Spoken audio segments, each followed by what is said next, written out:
Start हो गई।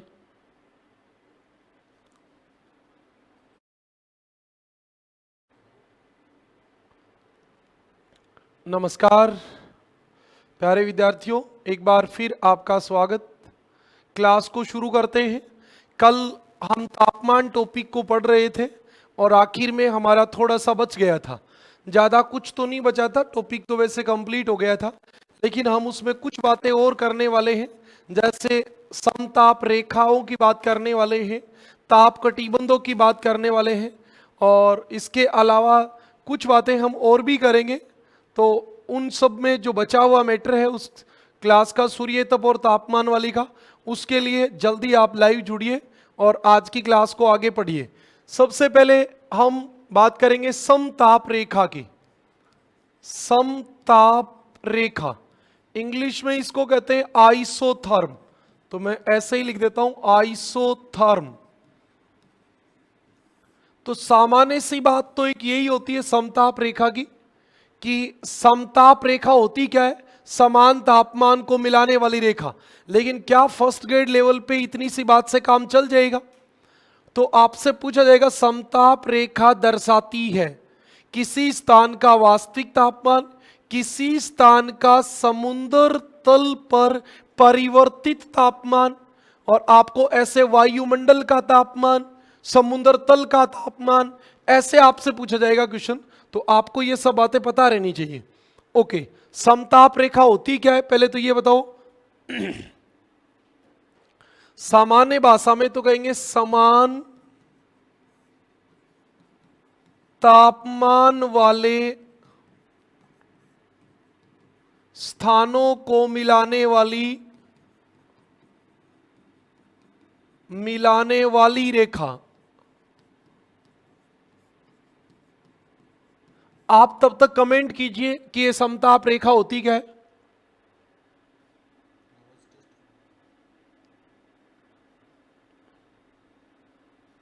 Voice सही आ रही है, कोई दिक्कत नहीं।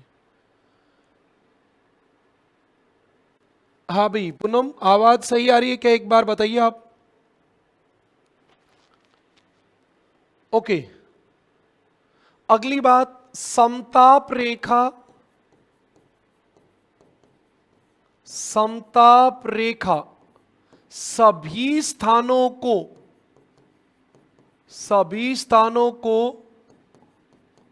समुद्र तल मानकर खींची जाती है। इस बात को आप ऐसे समझेंगे कि कोई भी स्थान जो जहां पे भी है उसके ऊंचाई के प्रभाव को पहले हम क्या कर देंगे, पहले उसके ऊंचाई के प्रभाव को हम हटा देंगे और उसके बाद हम क्या करेंगे, समताप रेखा खींचेंगे उसके बाद।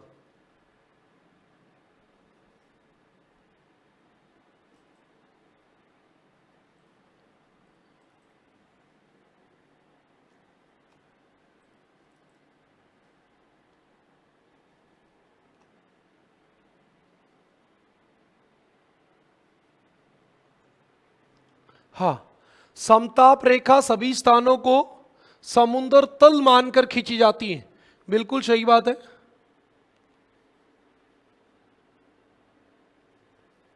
एक सेकंड अशोक जी।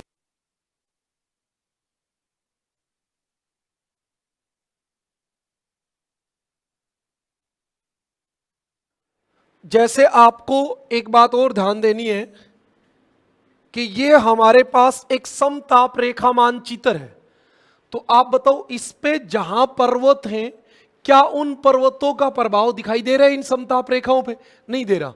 क्यों? ये जो आपकी 20 डिग्री की समताप रेखा है, क्या इसके ऊपर किसी पर्वत का प्रभाव दिखाई दे रहा है? नहीं दिखाई दे रहा। क्यों नहीं दिखाई दे रहा? क्योंकि ये रेखा ही सभी स्थानों को समुद्र तल मानकर खींची गई है। सभी स्थानों को समुद्र तल मानकर खींची गई है, यह बात आपको पता रहनी चाहिए। ओके,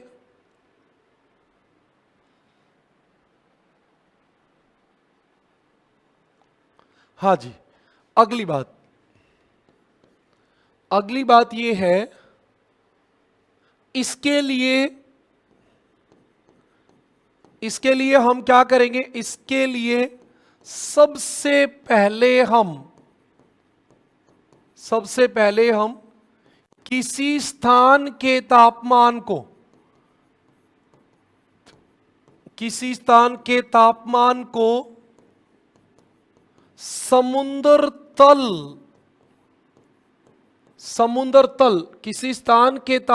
को समुद्र तल के तापमान में परिवर्तित कर लेते हैं। ठीक है जी। अब आप एक एग्जाम्पल देखो। अच्छा, एक बात देखिए आप, ये एक ए स्थान है और इस ए स्थान का तापमान है 23.5 डिग्री सेल्सियस। लेकिन ए स्थान समुद्र तल पे तो है नहीं, कोई भी स्थान समुद्र तल पे थोड़ी होता है, एक आधी होता है। आप ये मान के चलो कि ये जो स्थान है ये समुद्र तल से 1000 मीटर ऊंचाई पर है। कितनी ऊंचाई पर है? 1000 मीटर की ऊंचाई पर है। इस ए स्थान की समुद्र तल से ऊंचाई है 1000 मीटर और तापमान है 23.5 डिग्री सेल्सियस। अब हम पहले क्या करेंगे, इस ए स्थान के तापमान को समुद्र तल के तापमान में परिवर्तित करेंगे। तो आपको पता है कि परिवर्तित करेंगे तो ये 1000 मीटर ऊंचा है, तो ऊपर जाने पर तापमान क्या होता है? घटता है। तो जितना समुद्र तल पे तापमान है उससे इसका तापमान 6.5 डिग्री सेल्सियस कम है। 1 किलोमीटर ऊपर जाएंगे तापमान 6.5 कम हो जाएगा। तो हम इसको जब समुद्र तल के तापमान में बदलेंगे तो इसमें 6.5 डिग्री सेल्सियस तापमान जुड़ जाएगा और ये आपका हो जाएगा 5 5 10 असलागी 1 6 3 9 और ये आपका हो गया 30 डिग्री सेल्सियस। अब ये जो स्थान है ये 30 डिग्री सेल्सियस की समताप रेखा द्वारा प्रदर्शित किया जाएगा, प्रदर्शित होगा। ये वाली बात थी। ये बात समझ में आई क्या आपको?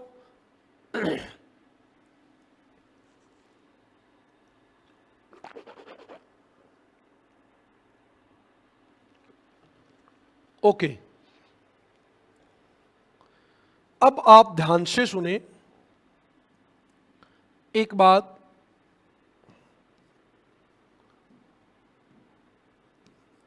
समताप रेखा, ये इंपॉर्टेंट बात है, इंपॉर्टेंट की पावर 10,000 वाली बात है। समताप रेखा किसी स्थान के वास्तविक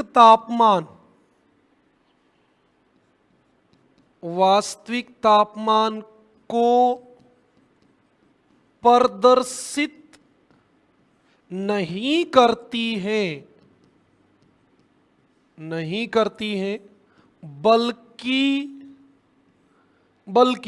बल्कि क्या करती है? समायोजित कर दिया हमने वहां उस तापमान को, समायोजित या समुद्र तल के अनुमानित। अब ये कोई जरूरी थोड़ी है सब जगह 1 किलोमीटर ऊपर जाएंगे तो 6.5 डिग्री तापमान ही घटेगा। ये तो एक अनुमान ही है, एक फिक्स, एक सामान्य दर है। अनुमानित समुद्र तल के अनुमानित तापमान को प्रदर्शित करती है। एक तो ये बात बाकी बच गई थी समताप रेखा में, ये वाली जो आपके लिए इंपॉर्टेंट थी कि समताप रेखा किसी स्थान के वास्तविक तापमान को प्रदर्शित नहीं करती है, बल्कि ये समुद्र तल पे जो तापमान होता है उसको प्रदर्शित करती हैं। हमने पहले कहा है कि इसके लिए सबसे पहले हम किसी स्थान के तापमान को किसमें कन्वर्ट कर देंगे, समुद्र तल के तापमान में, और समुद्र तल का तापमान मान के ही हम प्रदर्शित करेंगे। चलो बताओ, ये बात समझ में आ गई क्या? बताओ भी, इतनी बातें आपको समझ में आ गई तो? यहां तक कोई दिक्कत है तो एक बार कमेंट कर दो।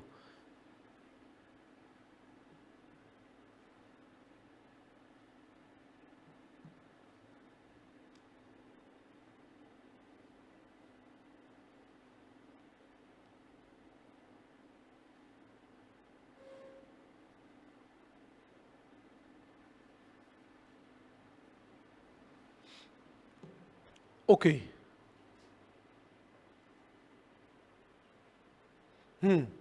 इतनी बात आपको समझ में आ गई। अगली बात पे चलता हूं मैं।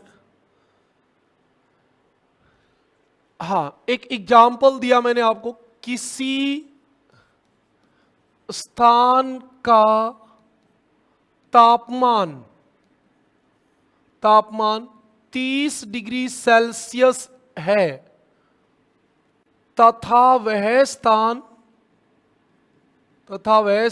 समुद्र तल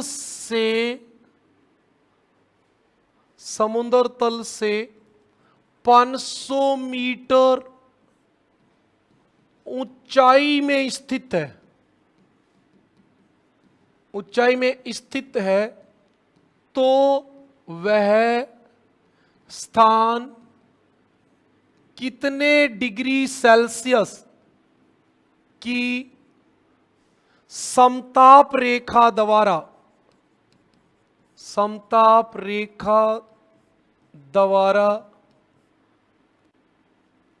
प्रदर्शित किया जाएगा?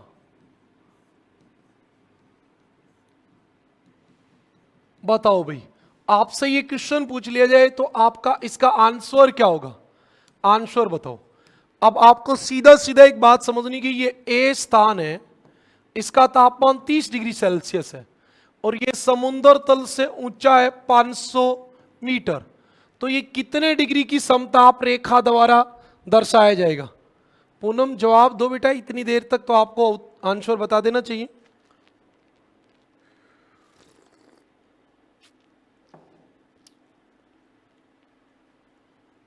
बताइए भी। हाँ, जल्दी बताओ।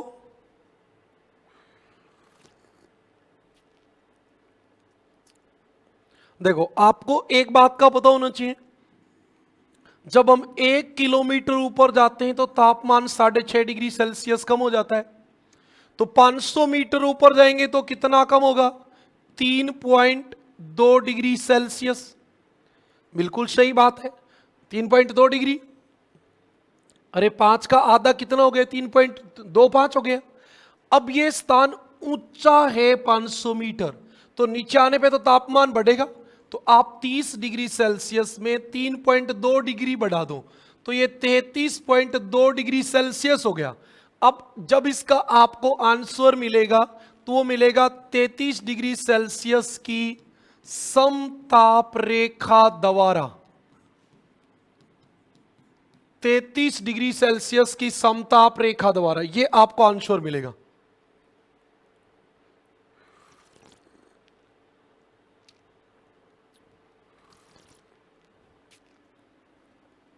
और बताओ, एक क्वेश्चन आपसे और पूछते हैं, एक क्वेश्चन और बताइए।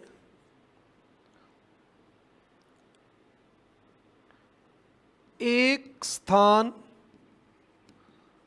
समुद्र तल से 2500 मीटर की ऊंचाई पर स्थित है, तो वह मानचित्र पर कितने डिग्री सेल्सियस की समताप रेखा द्वारा समताप रेखा द्वारा दर्शाया जाएगा, दर्शाया जाएगा। चलो बताओ, इसका आंसर बता दो अब। शाबाश भाई।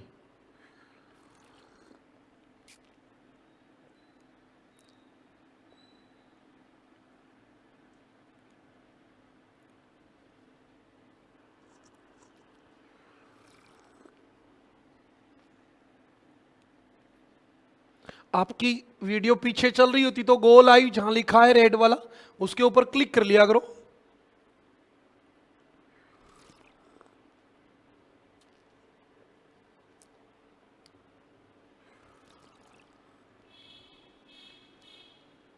आप जल्दी आंसर बताओ भाई।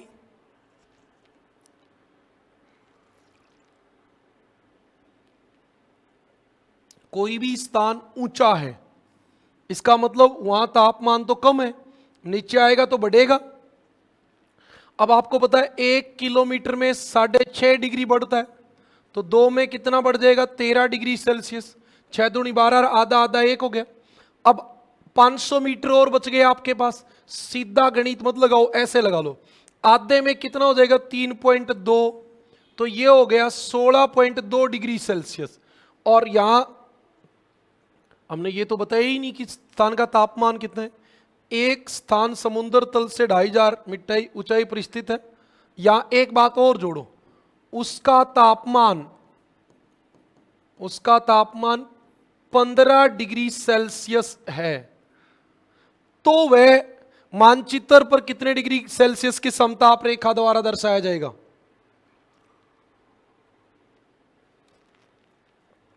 तो आप 15 डिग्री सेल्सियस में ये 16.2 और जोड़ दो, ये 2 आ जाएगा, 1 आ गया और 3 आ गया। अब इसका ये क्या होता है, ये आधे से कम रहता है, तो आंसर आ जाएगा 31 डिग्री सेल्सियस की समताप रेखा द्वारा। ये बात क्लियर होगी, आपको समझ में आ गई।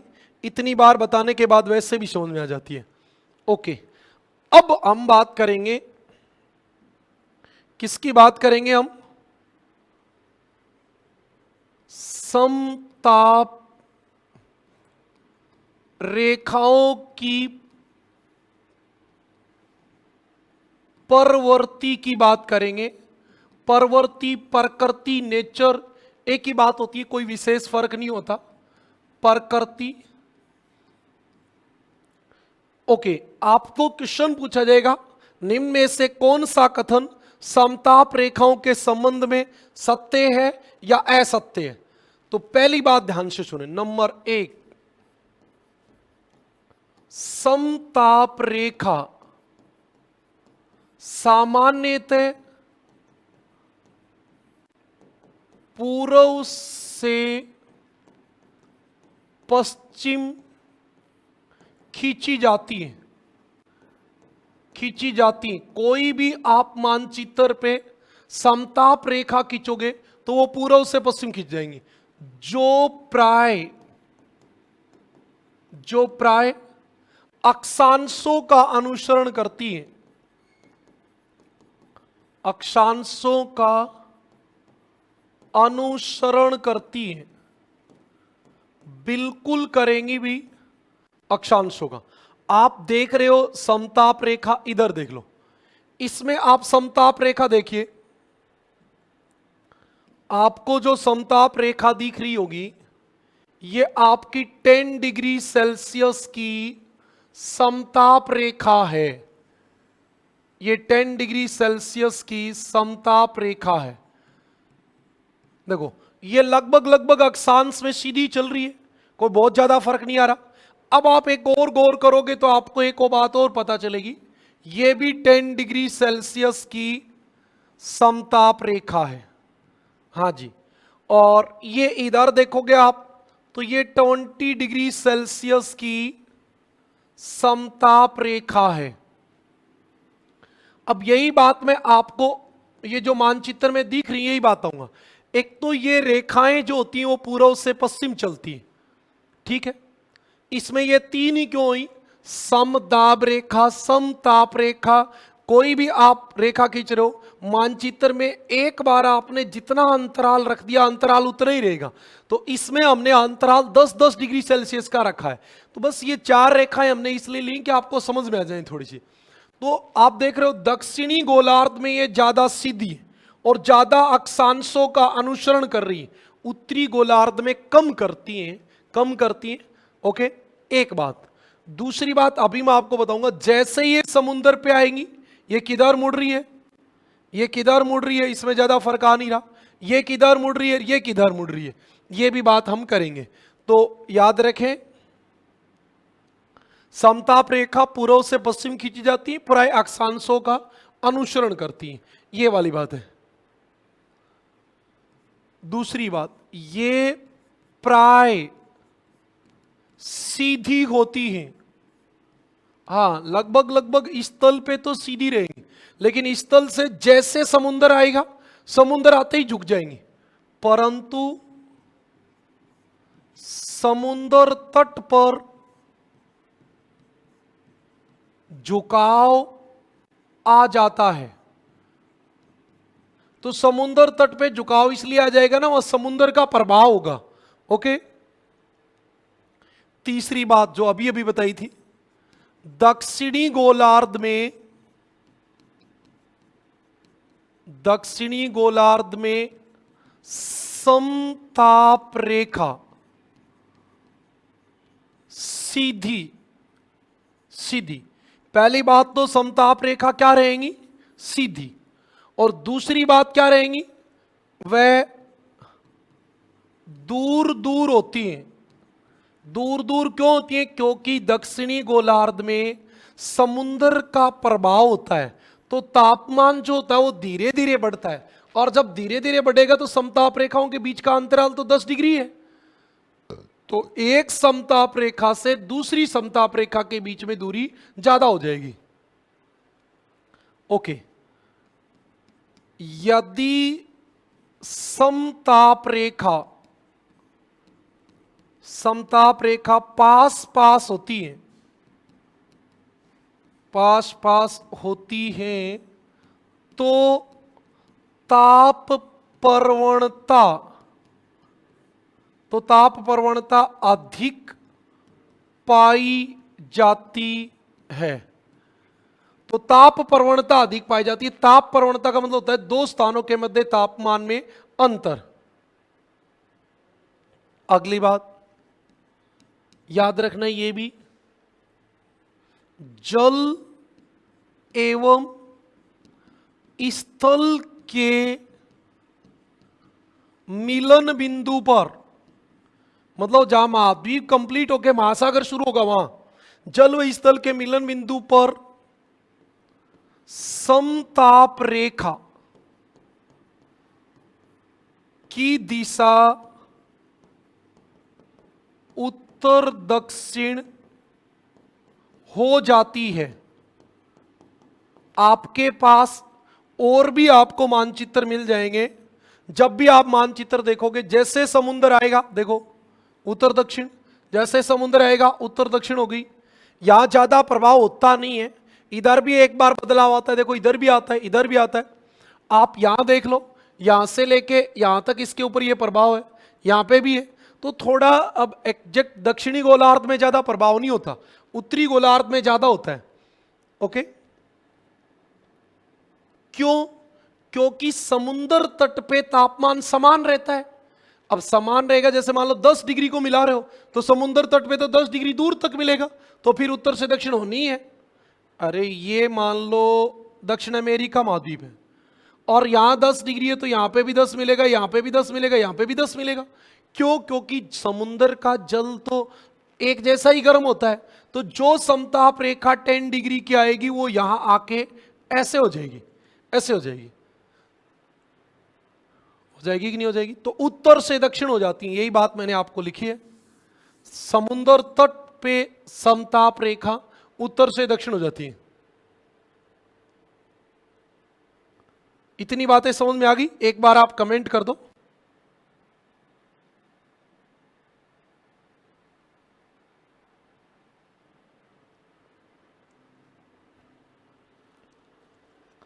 अब थोड़ा सा आपको और दिमाग लगाना है।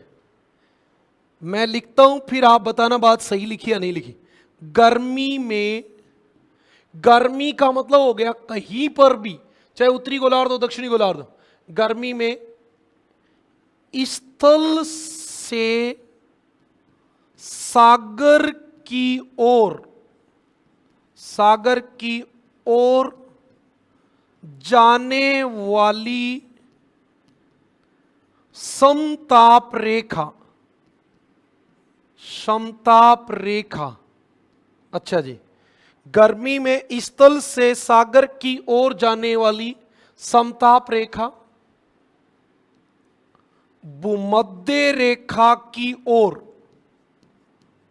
भूमध्य रेखा की ओर, ये बहुत कम बच्चों को समझ में आती है बात, भूमध्य रेखा की ओर तथा शीत ऋतु में, शीत ऋतु में ध्रुवों की ओर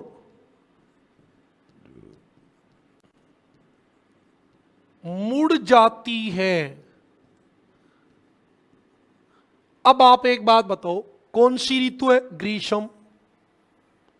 ग्रीष्म ऋतु में स्थल से सागर की ओर समताप रेखा आ रही है। मान लो आप, ये आपका अफ्रीका कॉन्टिनेंट है, ये 0 डिग्री है, इधर कोई समताप रेखा आ रही गर्मी में, तो यहां तो तापमान 40 डिग्री मिलेगा। मिलेगा कि नहीं मिलेगा? मिलेगा ही।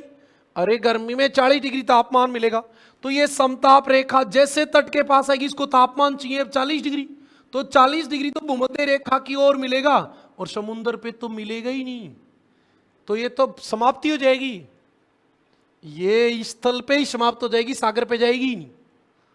ओके, अब आप ध्यान लगाना, देखना।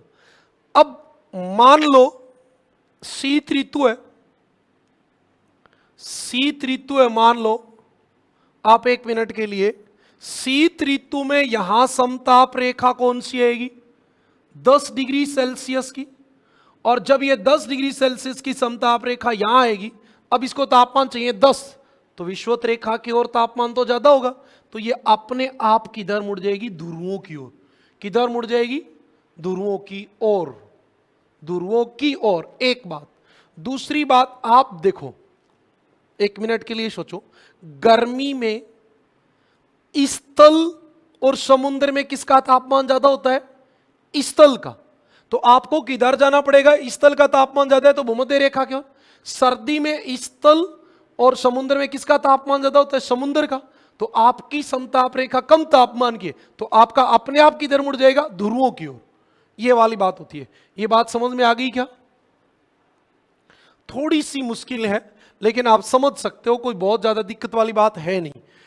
जैसे आप इधर देखोगे इसमें, तो ये जो समताप रेखा वो जुलाई की है, और जैसे ये समताप रेखा आ रही है, ये यहां आने के बाद भूमध्य रेखा की ओर मुड़ी, क्योंकि इसको 10 डिग्री तापमान चाहिए, तो 10 डिग्री तापमान तो समुद्र में तो यहां कम और मिलेगा, तो नीचे विषुवत रेखा की ओर आना पड़ेगा। देखो ये 20 डिग्री वाली भी किधर आई? ये 0 डिग्री की ओर ही तो आई। ये भी आपकी किधर गई? भूमध्य रेखा की ओर। तो ग्रीष्म ऋतु में समताप रेखा विषुवत रेखा की ओर मुड़ती है, आपके सामने समताप रेखा भूमध्य रेखा की ओर, और शीत ऋतु में ध्रुवों की ओर मुड़ जाती है।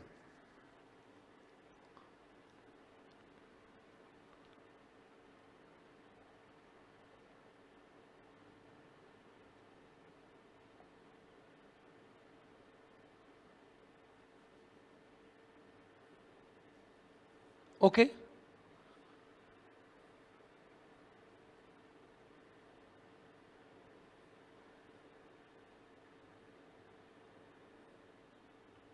इतनी बात समझ में आ गई क्या? बताओ।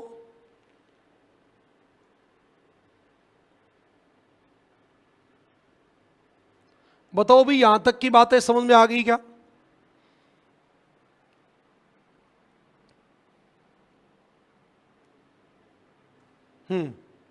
इतनी बातें समझ में आ गई तो फिर अगली बात पे आ जाओ।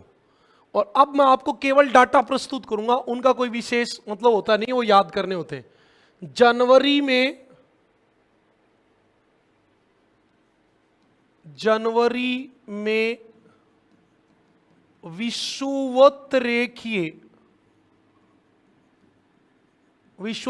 महासागर का तापमान, आपको एक बात का पता है क्या कि महासागरों में ग्रीष्म ऋतु और शीत ऋतु में तापमान में आधा डिग्री से ज्यादा का अंतर नहीं होता, और दिन रात में तो केवल 0.2 डिग्री सेल्सियस का अंतर आता है। तो यहां तापमान होता है 27 डिग्री सेल्सियस। जनवरी में विषुवत रेखीय महासागर का तापमान कितना होता है? 27 डिग्री। और उष्ण कटिबंध में कितना होता है? उष्ण कटिबंध में 24 डिग्री सेल्सियस। और मध्य अक्षांशों में तापमान कितना होता है? तो मध्य अक्षांशों में होता है 20 डिग्री। ये आपके महासागर का था, ओके। और इस समय यूरोप व एशिया के आंतरिक भाग में तापमान जो होता है वो कितना होता है? -18 से -48 डिग्री सेल्सियस तक होता है। जैसे आप आंतरिक भाग में जाओगे तो महाद्वीपता का प्रभाव आ जाएगा, और महाद्वीपता का आ जाएगा तो फिर क्या होगा? तापमान घटेगा। जनवरी माह में आप देखते जाइए, मैं आपको एक डाटा बताता हूं, उससे आपको पता चलेगा। 35 डिग्री दक्षिण पर तापमान 20 डिग्री सेल्सियस, जबकि जनवरी में तो सूर्य दक्षिणी गोलार्ध में सीधा चमक रहा है। 45 डिग्री दक्षिणी अक्षांश पे तापमान होता है आपका 10 डिग्री सेल्सियस। 60 डिग्री दक्षिणी अक्षांश पे 0 डिग्री सेल्सियस तापमान होता है।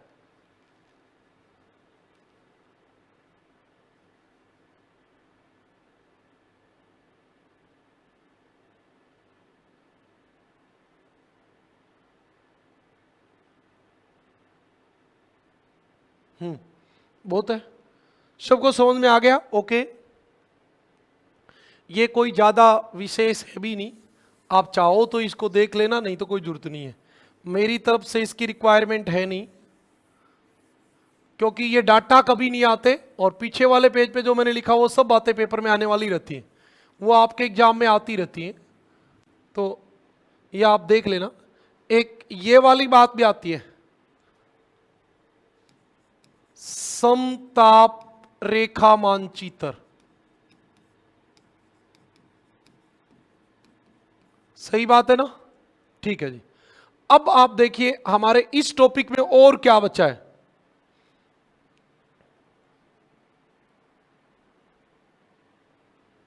हाँ,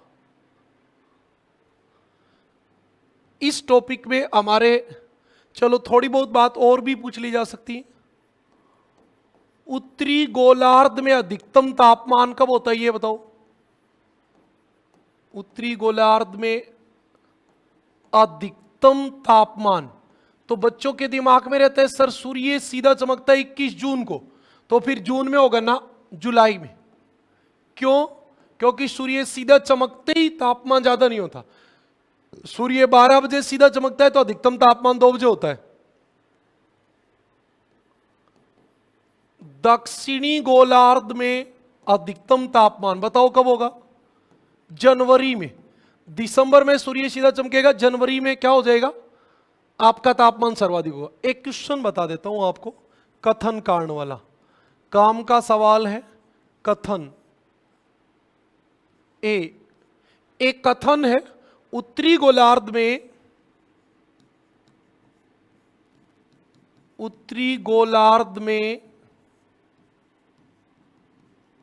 समताप रेखा पास पास व टेढ़ी मेढ़ी होती है। ये टेढ़ी मेढ़ी जो शब्द है इसको थोड़ा देख लेना, कहीं गलत तो नहीं लिखा गया। टेढ़ी मेढ़ी होती है तथा दक्षिणी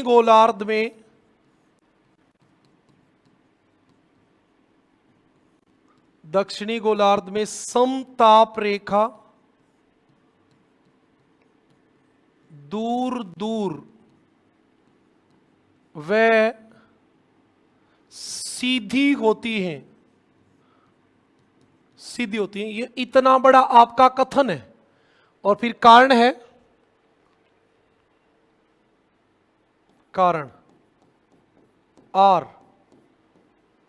उत्तरी गोलार्ध में जल एवं स्थल दोनों का असमान वितरण है। असमान वितरण है मतलब कहीं ज्यादा है कहीं कम है, बराबर वाली बात नहीं है, दोनों का असमान वितरण है। जबकि दक्षिणी गोलार्ध में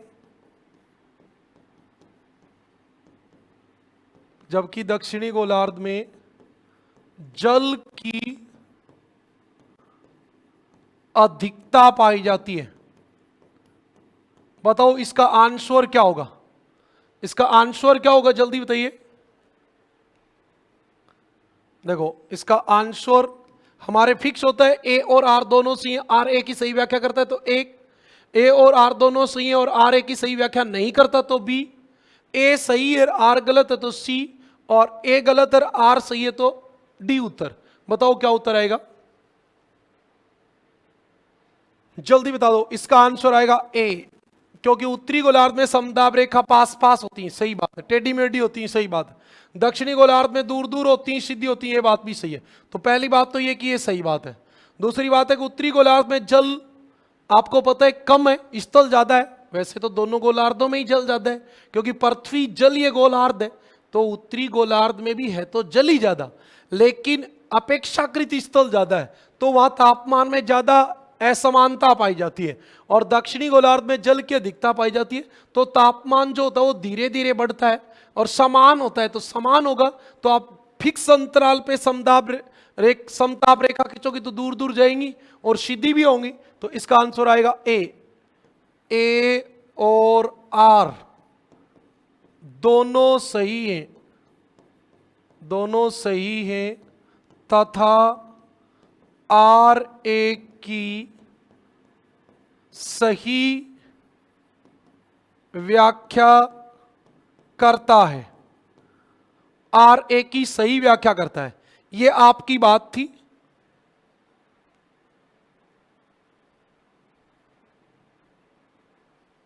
ओके, ये आपकी बात थी। यहां तक की बात समझ में आ गई? चलो बताओ।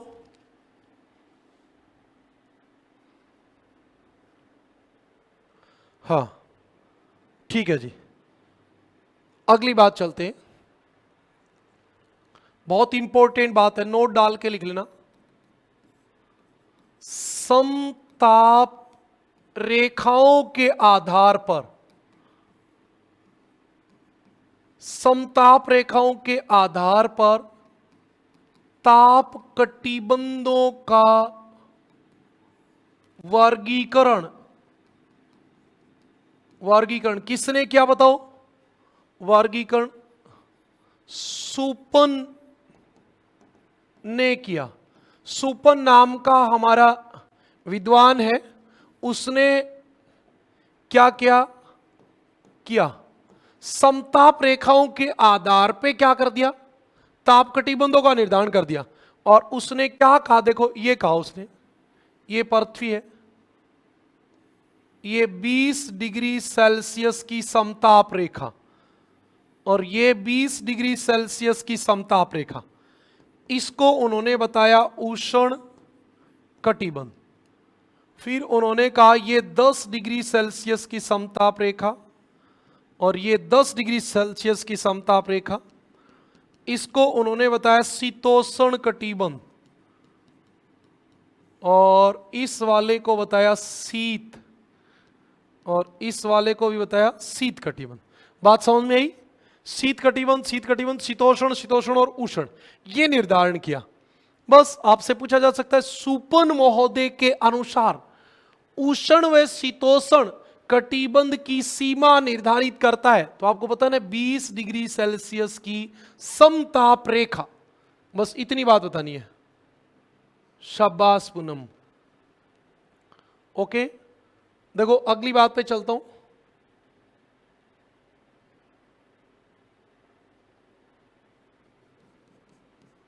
ग्रीष्म ऋतु की 20 डिग्री सेल्सियस की समताप रेखा उष्ण एवं शीतोष्ण कटिबंध की सीमा निर्धारित करती है। अच्छा, क्या बताया हमने कि ग्रीष्म ऋतु की 20 डिग्री सेल्सियस की समताप रेखा, 20 डिग्री सेल्सियस की समताप रेखा जो है वो उष्ण और शीतोष्ण कटिबंध की सीमा निर्धारित करती है, तथा 10 डिग्री सेल्सियस की समताप रेखा ग्रीष्म ऋतु में ही, यह भी इसी ऋतु में, समताप रेखा शीतोष्ण एवं शीत कटिबंध की को अलग करती है। ठीक है जी, 10 डिग्री सेल्सियस की समताप रेखा किसको अलग करती है? शीतोष्ण और शीत को। ये दोनों ग्रीष्म ऋतु की बात है। ठीक है, साथ साथ लिख रहे हो तो लिखते रहा करो।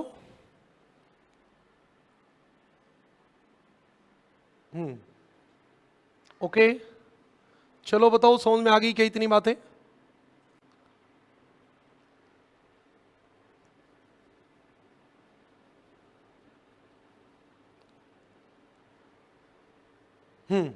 आ गई। अब हम एक और टॉपिक पे बात करेंगे।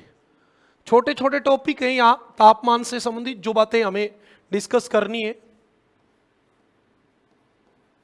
तापीय विसंगति, ये भी सवाल पूछ लिया जाता है। तापीय विसंगति क्या होती है?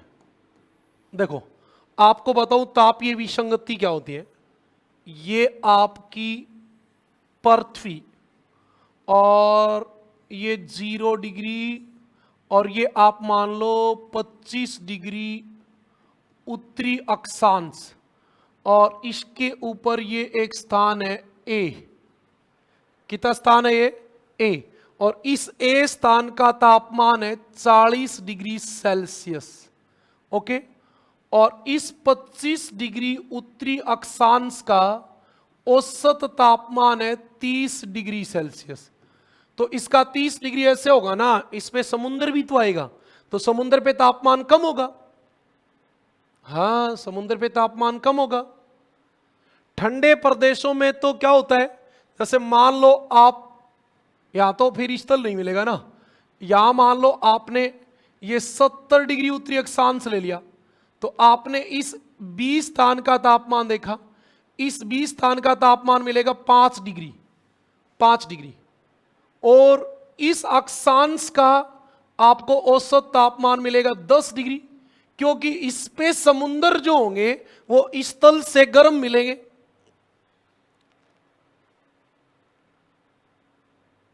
बात समझ में आई?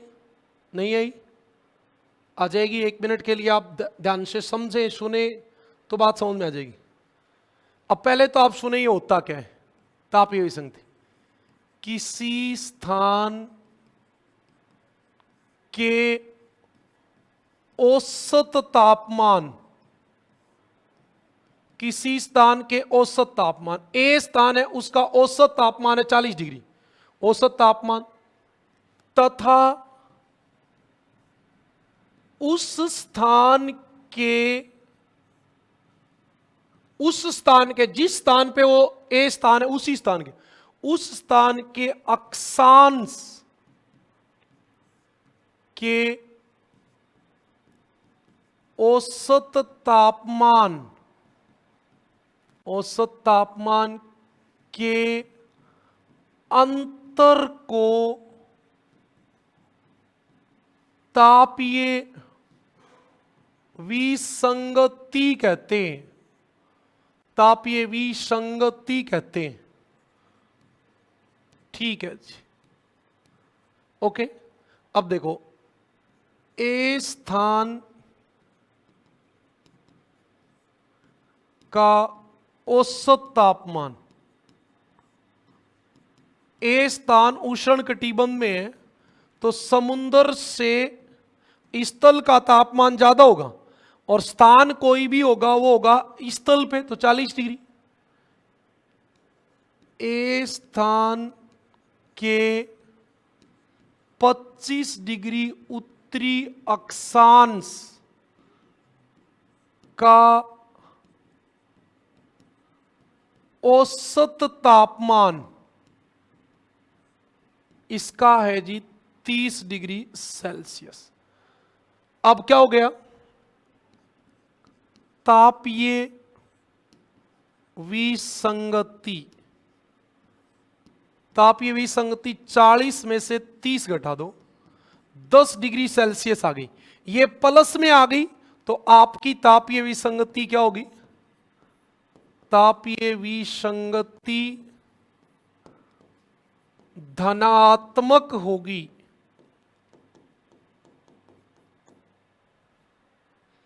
तापीय विसंगति क्या होगी, धनात्मक। समझ में आई बात। इसकी क्या होगी, इसकी देखो, 20 स्थान का तापमान, 20 स्थान का तापमान, 20 स्थान का तापमान है 5 डिग्री सेल्सियस, और 70 डिग्री उत्तरी अक्षांश का औसत तापमान कितना है, 10 डिग्री सेल्सियस। अब हम क्या करेंगे, 5 माइनस 10 डिग्री, ये आ गया -5, तो ये आपका होगा ऋणात्मक तापीय विसंगति। ये हो जाएगी आपकी ऋणात्मक तापीय विसंगति।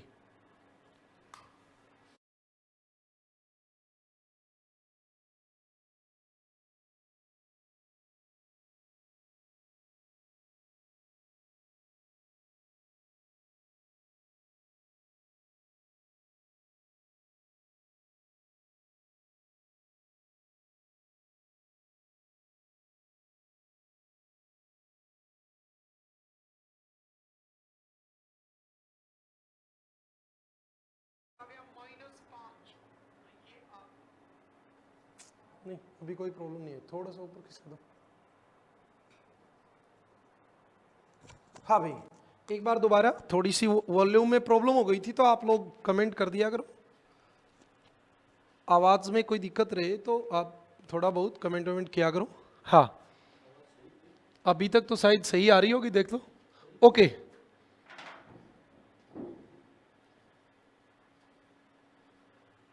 अब आपको एक बात समझ में आई, यहां क्या समझ में आई बताओ। वो ये होगी, नोट डाल के लिख लो, भूमध्य रेखा से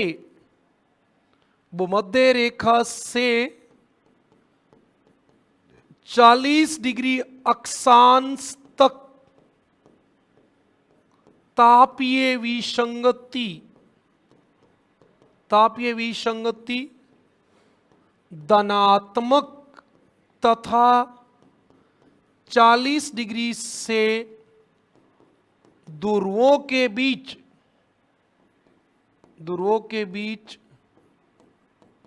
तापीय विसंगति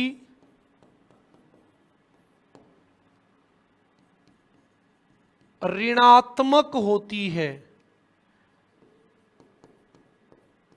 ठीक है जी, देखो आप लोग फर्स्ट ग्रेड की तैयारी कर रहे हो, एग्जामिनर और भी कुछ घुमा फिरा के पूछ सकता है।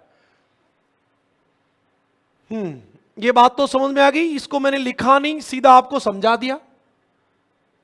उसमें लिखना क्या होगा, जब किसी स्थान का तापमान उस स्थान के औसत तापमान से अधिक होता है तो तापीय विसंगति धनात्मक होती है। जब किसी स्थान का तापमान उस स्थान के जब किसी स्थान का तापमान उस स्थान के अक्षांश के औसत तापमान से कम होता है तो तापीय विसंगति ऋणात्मक होती है। तो ये बात तो मैंने आपको पहले क्लियर बताई थी। कोई समस्या है यहां तक की बातों में? देखो अगली बात, यूरोप का उत्तरी पश्चिमी भाग, यूरोप का उत्तरी पश्चिमी भाग, यूरोप का उत्तरी पश्चिमी भाग यानी कि ये आपका यूरोप महाद्वीप है, ऐसे ये आपका अफ्रीका तक आ गया, इधर अफ्रीका, उत्तरी ऊपर पश्चिमी ये वाला, मतलब आप ये मान के चलो ये वाला भाग उत्तरी पश्चिमी भाग है। नॉर्वे, स्वीडन, ये सब उत्तरी पश्चिमी भाग। उत्तरी पश्चिमी भाग शीतकाल में धनात्मक तापीय विसंगति रखता है। सर क्यों रखता है? तो बेटा कॉमन सेंस की बात है। इसके तट पे नॉर्वे गर्म जल धारा बहती है, नॉर्वे, और नॉर्वे गर्म जल धारा बहती है तो इस पे जो भी स्थान होगा यहां पे उसका तापमान आपको 20 डिग्री मिलेगा।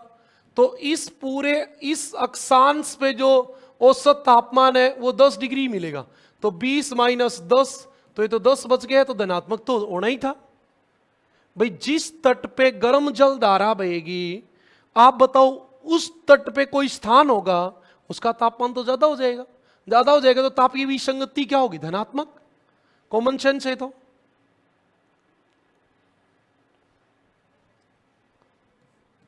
सर्दियों में, वैसे काम की बात नहीं है, ज्यादा इतनी आती नहीं है, सर्दियों में महासागरों पर धनात्मक, महासागरों पर धनात्मक, ठीक बात है। आपने कोई महासागर का स्थान लिया तो वहां धनात्मक मिलेगा, तथा महाद्वीपों पर भाई, तथा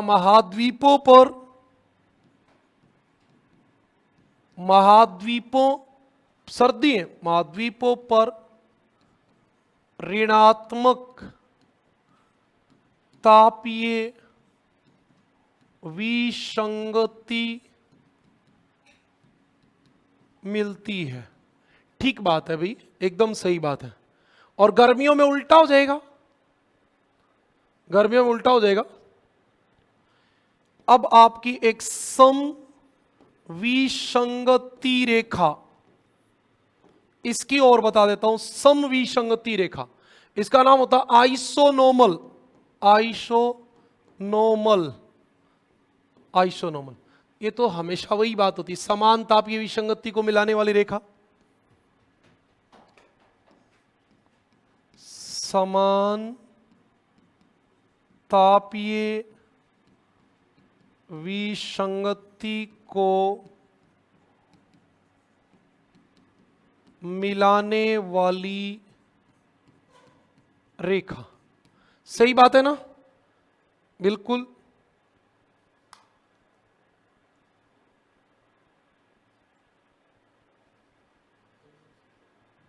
समान तापीय विसंगति को मिलाने वाली रेखा, ठीक है भी। अब हम चलेंगे ताप कटिबंध पे।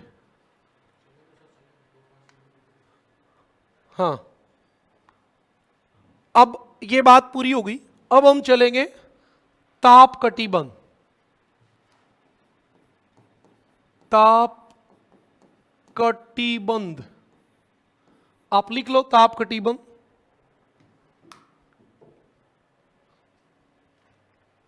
बदल दो।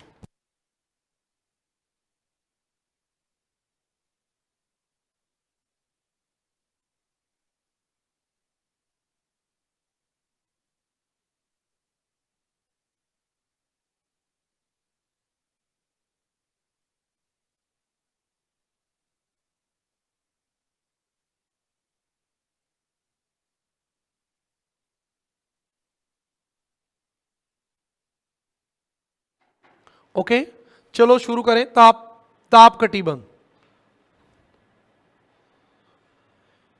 पहली बात आपको पता होनी चाहिए, पृथ्वी को सर्वप्रथम यूनानी भूगोलवेताओं ने, यूनानी को ग्रीक भी बोलते हैं, ग्रीक भूगोलवेताओं ने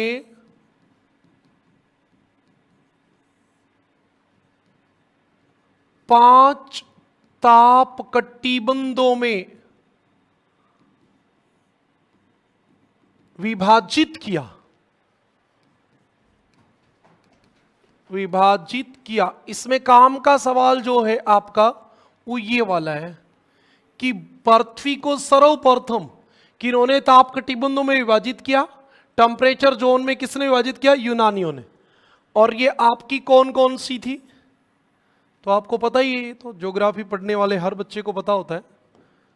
23.5 तक पृथ्वी अपने एक्स पे 23.5 डिग्री झुकी हुई है, इसलिए 23.5 डिग्री उत्तर से 23.5 डिग्री दक्षिण के बीच ऐसा क्षेत्र होता है जहां वर्ष में एक ना एक दिन सूर्य सीधा चमकता है, इसलिए इसको कहते हैं उष्ण कटिबंध। और जब सूर्य उत्तरी गोलार्ध में कर्क रेखा पे आ जाता है तो यहां सूर्य सीधा चमकता है और फिर नीचे चला जाता है तो तिरछा। तो एक बार गर्मी होती है और एक बार सर्दी, इसलिए शीतोष्ण कटिबंध होता है। शीतोष्ण टेम्परेट जोन 66.5 डिग्री साउथ और ये 90 डिग्री, और ये आपका शीत कटिबंध। तो ये आपके 5 ताप कटिबंध थे, 1 2 3 4 और 5। अलग अलग हो गए ना ऊपर वाले नीचे वाले, इसलिए इनको 5 ताप कटिबंध कहते हैं। ओके, नंबर 1 उष्ण कटिबंध कहां से कहां होता है? भूमध्य रेखा से 23.5 डिग्री के बीच, ऊपर कर्क रेखा, नीचे मकर रेखा तक। ठीक है। दूसरी बात, यहां वर्ष भर तापमान उच्च रहता है। तापमान तो रहेगा ही, यह सर्दी विहीन क्षेत्र है।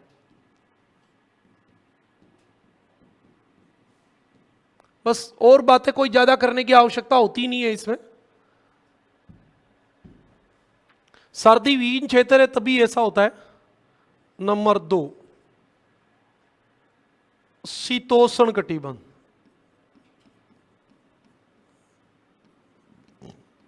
शीतोष्ण कटिबंध कहां से कहां होगा? 23.5 से 66.5 डिग्री के बीच। फर्स्ट ग्रेड के बच्चों को इतनी बातें बताने की जरूरत नहीं होती, सेकंड ग्रेड के बच्चों को भी पता होता है। यहां 6 महीने सर्दी व 6 महीने गर्मी होती है। बताओ आप, जब सूर्य यहां आएगा तब तो इधर क्या हो जाएगी? गर्मी। और जब सूर्य यहां चला जाएगा तब यहां क्या हो जाएगी? सर्दी। तो गर्मी सर्दी, उष्ण और शीत दोनों हो गए, तभी इसका नाम क्या है? शीतोष्ण।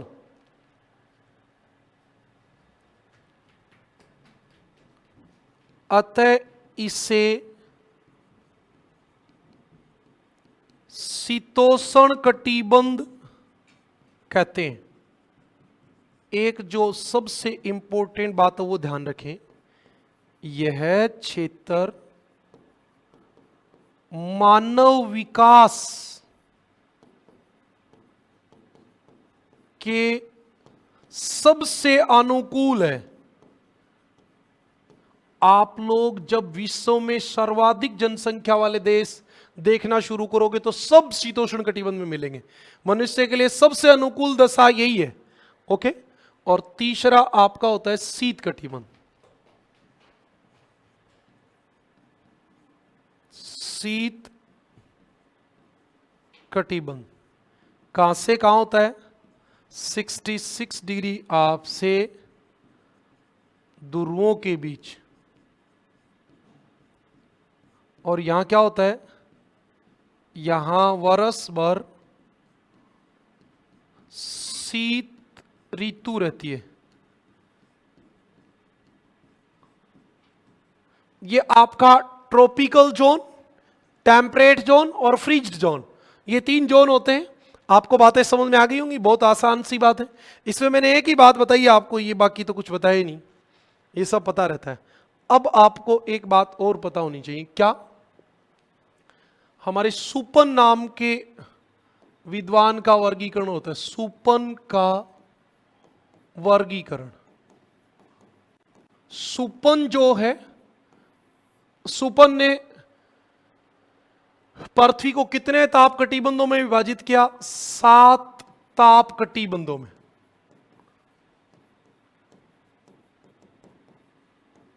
देखो पेपर में तो इतनी बात आती है, पृथ्वी को 7 ताप कटिबंधों में किसने विभाजित किया? सुपन ने। बस इतनी बात आती है, लेकिन फिर भी मैं आपको थोड़ा सा और बता देता हूं कौन कौन से थे ये। नंबर 1, विषुवत रेखीय प्रदेश। इन्होंने सबसे पहला प्रदेश बताया 5 डिग्री उत्तर से 5 डिग्री दक्षिण के बीच, जहां पूरे साल एक ही ऋतु, हर रोज वर्षा, कोई ऋतु परिवर्तन नहीं, वो वाला क्षेत्र जिसको विषुवत रेखीय प्रदेश बता दिया। तो ये आपको विषुवत रेखीय निम्न वायदा पेटी में आपको अगले टॉपिक के साथ मैं बता दूंगा। दूसरा इन्होंने बताया अंतरा उष्ण कटिबंधीय क्षेत्र। बस 2 मिनट बाद में पूरा हो जाएगा।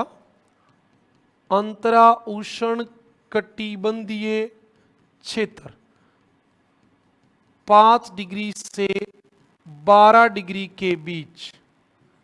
अब दोनों तरफ चलेगा ना, 5 से 12, 5 से 12 दोनों तरफ चले गए। तीसरा आ जाएगा उष्ण कटिबंध। उष्ण कटिबंध क्षेत्र ये आपका होता है 15 डिग्री से 25 डिग्री के बीच। एक्चुअली उष्ण कटिबंध यही होता है, सबसे ज्यादा गर्मी यहीं पड़ती है, सबसे ज्यादा 15 से 25 के बीच। ये इसमें आप सर्वाधिक तापमान, लेकिन अब मुझे ये बातें बताने की जरूरत नहीं है क्योंकि मैंने अयनवर्ती अक्षांशों में सर्वाधिक तापमान पाया जाता है। ये सब बातें बहुत विस्तार से पहले बता चुका हूं। 4 नंबर आ गया उपोष्ण कटिबंध। उपोष्ण कटिबंध क्षेत्र 25 डिग्री से 45 डिग्री के बीच। उपोष्ण सब ट्रॉपिकल जिसको हम बोलते हैं, जहां तापमान थोड़ा कम होता है। और फिर आपका आ गया शीतोष्ण। शीतोष्ण कटिबंध क्षेत्र 45 डिग्री से 66.5 डिग्री के बीच। शीतोष्ण मतलब एक बार सर्दी और एक बार गर्मी पड़ेगी, वो वाला। फिर आपका आ गया टुंड्रा, टुंड्रा प्रदेश। और फिर आपका आ गया ध्रुवीय प्रदेश। आप लोग भी बोर हो गए होंगे इस टॉपिक को पढ़ते पढ़ते, क्योंकि इसमें बहुत घंटे लग गए, कोई 15, 10, 12 घंटे लग गए। बड़ा टॉपिक था। सूर्य तप एवं तापमान, हर बात बतानी जरूरी होती है। भागम भाग भरी जिंदगी में कुछ नहीं होता, जब चीज़ें सीखेंगे तो ही आगे बढ़ेंगे, नहीं तो मतलब ही नहीं है। एग्ज़ाम का कोई पता नहीं होता कौन सी बात कहाँ से पूछी जाएगी। ऐसा किसी को सपना नहीं आता, किसी को आता हो, मुझे बिल्कुल नहीं आता, ये बात ध्यान रखें। इसलिए हमारा एक ही टारगेट होता है, ए से लेके जेड तक सारी चीज़ पढ़ देंगे तो पेपर में आ जाएगी, नहीं पढ़ेंगे तो नहीं आएगी। ओके, आज के लिए इतना ही, फिर मिलेंगे नेक्स्ट